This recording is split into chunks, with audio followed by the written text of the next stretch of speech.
It's an absolutely fascinating, emotional interview that Gary Neville has had with Dele.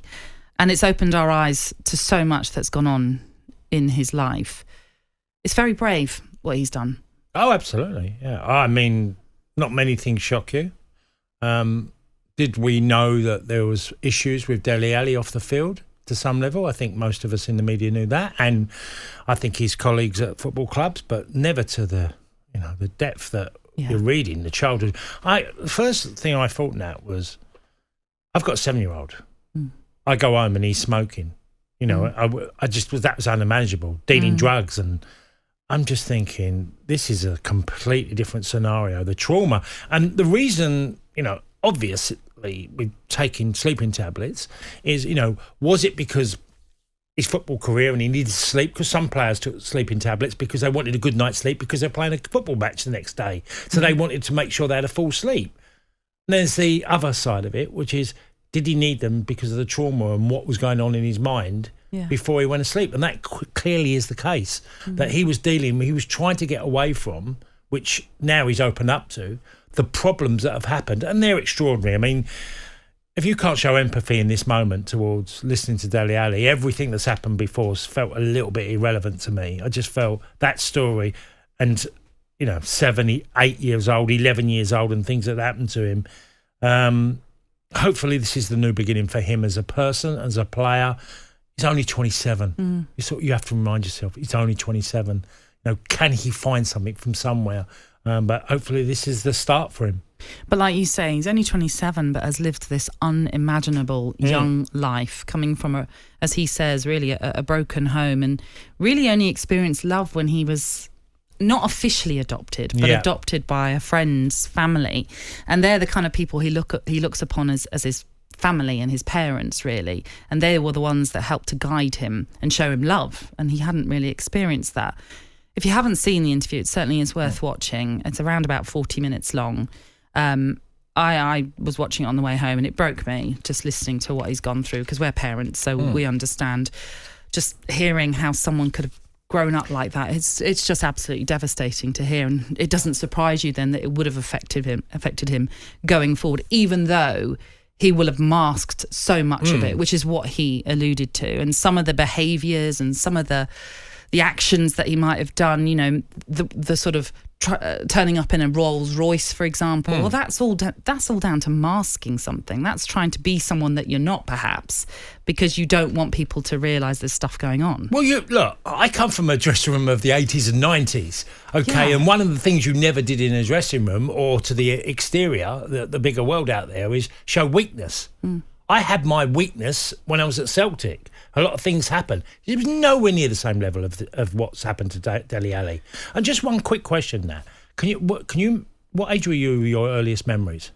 Oh, 5, 6? Yeah, possibly. So I would say 6 Definitive, for me. Right. 6-year-old. So all what's happened to him are massive scars that need to be healed, because his first memories are them dark days of what happened to him. But does it also show that you're talking about when you were playing and it was... completely different, you had to be a man. Oh, and absolutely. There was nothing more than just being a man in the dressing room. You just got on with it, you know. But do you not think the way that we've now found out about what's happened with Dele, that actually football there's still a lot more work for football to do, because it's taken him until 27 to start opening up. And as he said, he only went to rehab in the summer. Do you think football still has a lot more to do to help our players to kind of feel as though it is an open forum? They can talk, they can be who they want to be. Well, I would say it's way better now, and there's way more help. So you couldn't be in a better period, because there is way more, for people to guide you, help you, than there ever was. The dressing was a shut door, really, and players didn't, give all their details or their life, and because it was get on, grit your teeth and get on with it. There's that sort of feeling. But football has done a lot in recent years with mental health. I mean, I was saying, I was chatting to somebody yesterday, and I was saying, look, he's at Everton. Sean Dyche had Aaron Lennon. Aaron Lennon openly admitted all about his depression. Yeah. Okay? Sean Dyche handled that brilliantly. He got Aaron Lennon playing again. You know, Aaron Lennon's career was done. Now, this is another, okay, it's not exactly the same circumstances, but it's, again, he couldn't have a better manager that's already dealt with that. And he spoke about it. He spoke about already the conversations he's held with Sean Dyche. Now, they haven't talked about football. They haven't talked about will he be playing for Everton again. They've just talked about what he's been going through and how they can best help him to go forward. So you're absolutely right. Yeah. It feels as though Sean Dyche is I mean, look, Paul McGrath, and we've chatted a lot about Paul McGrath and that. Yeah. Paul McGrath was lucky enough to have Graeme Taylor, have him as a manager, because Graeme and Jim Walker, the physio, who I know dearly, who'd done their absolute utmost, they knew that Paul was a very troubled man, and they dealt with everything. He then got playing to a level and started to enjoy life in a different way, Paul. I think also Jack Charlton the same. Yeah, Jack embraced Kevin. What you said. Oh, Kevin, he embraced Paul. And Paul speaks openly about how brilliant Jack was for him. And Jack like a father figure to him. I was in the room when Paul was there and not in a good... Because I roomed with Paul for a while. And Jack walked in and football was irrelevant.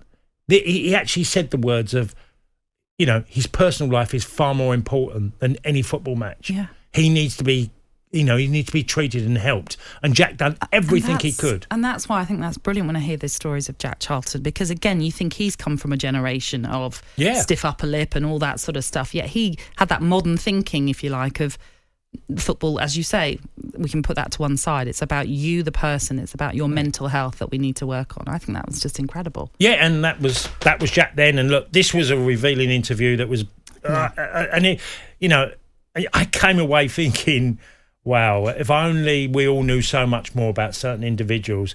And I always feel like there's a solution to everything, and I may be naive in that, but I always do. And I think this is the start. This is the building blocks for Dele Alli now to have a chance, because there's loads of chat. I mean, weeks gone by as he'll never play a Premier League game again and whatever. And I've always felt we can never say that. He's still got a door, and if he's got a manager like Sean Dyche in front of him, he will do everything in his power to give him a chance of playing again. There is an element, isn't there, of guilt with the media, and we're a part of that. We're a part of that conversation, let's be honest, where we might have had discussions of the future of Dele. Where will he play next? After his loan spell, of course, last season, which didn't go according to plan. Well, he had an injury as well. He did have a hip injury, which he is still nursing, we should say. Like I say, we all have an element of responsibility in how we talk about players. Now, it is our job to talk about what they do on the pitch. It's when you cross that line and start going down the personal route where maybe we need to look upon ourselves and think, do we have a part to play in this?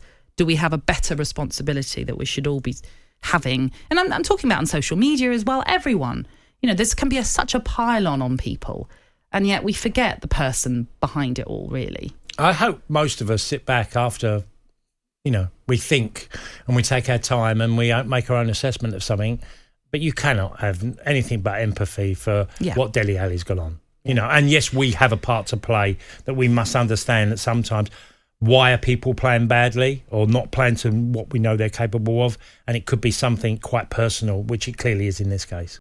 talkSPORT Breakfast, waking you up Monday to Friday morning from 6 a.m.